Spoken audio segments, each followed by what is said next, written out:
Så mysfaktor.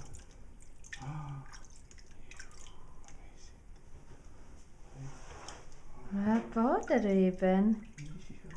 Åh, vad mysigt det var. Jag döper dig till Iben. Jag vet inte, men mellannamnet utelämnar just nu. Det är hittat, så. Så. Ja, vad mysigt. Vi ser mycket film till andra sidan här. Ja. Bättre is här kanske.